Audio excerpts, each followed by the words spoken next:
I always tell parents that to use technology at home to help the kids with their English, such as like YouTube or certain educational apps and websites.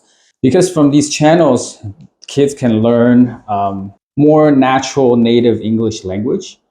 And that kind of conversation and, learn about lifestyle stuff is important for English learning. A lot of these idioms and slangs you don't learn from books. You learn from talking to people. And so for YouTube, and obviously limit the time and to maybe 15 minutes a session, but do a few sessions a week. So you can spread it out during the week and maybe 10, 15 minutes a time. And you can just watch and make sure they're watching appropriate stuff. But like YouTube, it has very good filters. So you can set up like kids accounts and just let them watch, and they'll learn a lot just from them talking and listening. So I always tell the parents, use technology and to help their kids learn English. I want to lead into what you just said about technology at home. I think, we always try to tell our parents that at Amerikids, we provide an English environment for the kids. We try to encourage all the kids to speak English, and I think that this can be extended to the house. Like I think if you start at a young age and you try to speak English with them, like parents, if you know how to speak some English, always start at the young age and always incorporate English into your family conversation.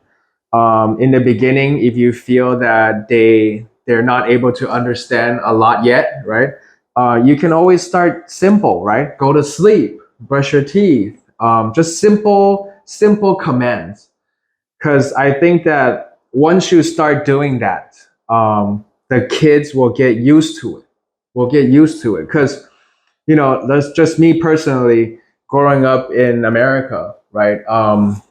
Our parents try to speak Chinese with us at home, trying to teach us. And then sometimes we feel that it's weird, right? Sometimes like, suddenly I have to speak another language that I'm not very used to, right? So when you start at an early age, start with simple commands: go to sleep, brush your teeth, sit down.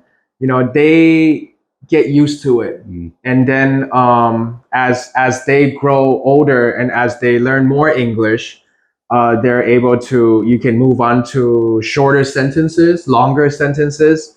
And the main thing is to make them feel comfortable using the language at home.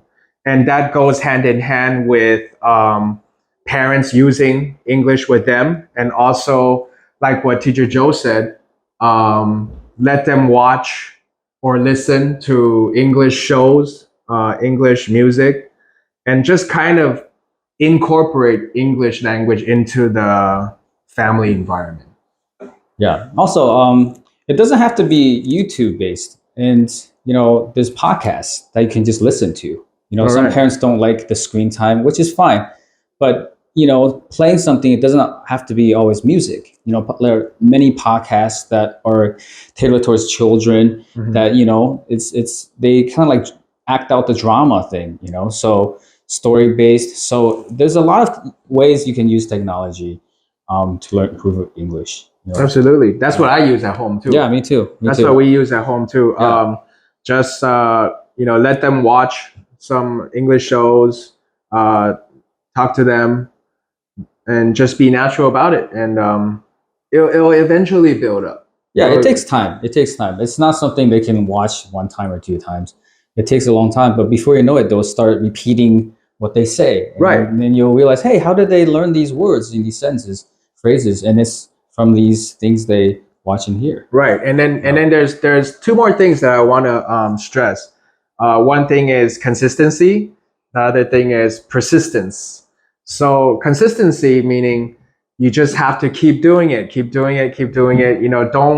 Don't feel discouraged because maybe your kid says, I don't want to speak English to you, or like, I don't know what you're saying.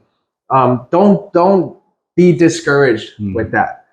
just keep it consistent and be persistent. Even though they say, Mom, Dad, don't speak to me in English, still do it, right? Like, Mom, Dad, I don't know what you're saying, still do it. Because if you're persistent with it, eventually they'll understand, right? After using it for many times, they'll understand. And then so as an adult, like if we keep it persistent, then eventually the kids will follow. The kids will follow. And that's the best way to build a long-term habit, per se. Like a habit, right? Yeah. And then they'll eventually feel comfortable, and it'll get much easier after that.